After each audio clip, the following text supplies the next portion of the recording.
Hoje, 19 de agosto, é celebrado no Brasil o Dia do Historiador.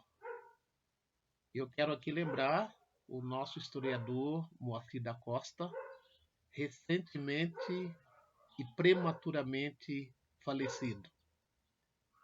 Moacir, assim como eu, era um estudioso da história da África e da cultura e da história afro-brasileira. Então, deixo aqui a nossa homenagem ao já saudoso Moacir da Costa. Mas, por outro lado, também lembrando um provérbio africano que diz que nós só morremos quando somos esquecidos. Então, Moacir não será esquecido. Pela sua produção, pelo seu legado, não só de historiador, de estudioso, mas de um intelectual orgânico que relacionava o seu fazer com a sua ação. E por falar em Dia do Historiador, é importante a gente lembrar que durante muito tempo o continente africano foi visto como um povo sem história, porque na maioria das regiões de África, quando os colonizadores chegaram lá, era um povo ágrafo, um povo sem escrita, escrita à maneira dos ocidentais. Mas, na verdade, eles tinham sim as suas escritas, alguns povos, outros tinham a história oral, a tradição oral. Foi por isso que alguns historiadores ocidentais, filósofos, diziam que na África não existia história, que os africanos eram um povo sem história. E negar a história é negar a própria pessoa. Por isso que ainda hoje nós temos, na maioria das vezes, uma visão equivocada do continente africano. Então eu vou mostrar a vocês aqui como é que Hegel, o filósofo Hegel, via, interpretava a África no século XIX.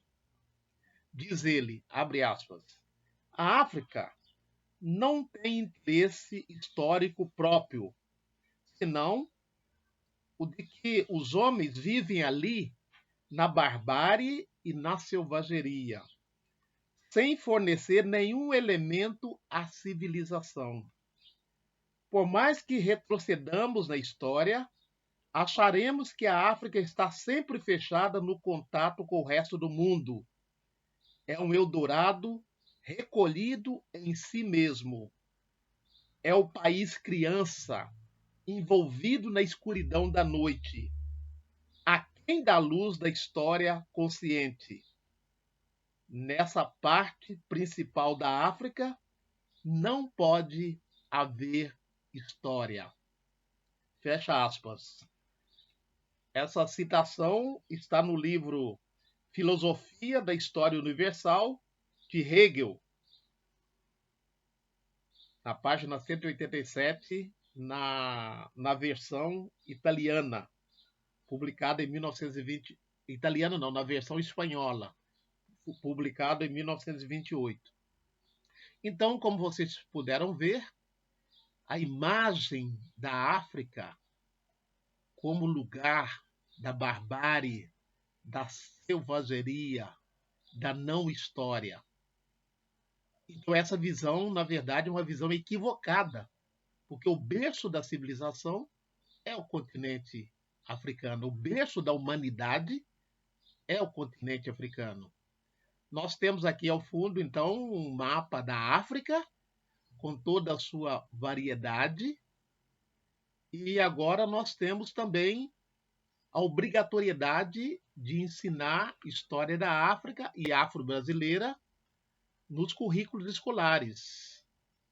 Isso é uma lei que veio só em 2003, embora a luta dos movimentos sociais organizados, dos pesquisadores, já vem de longe.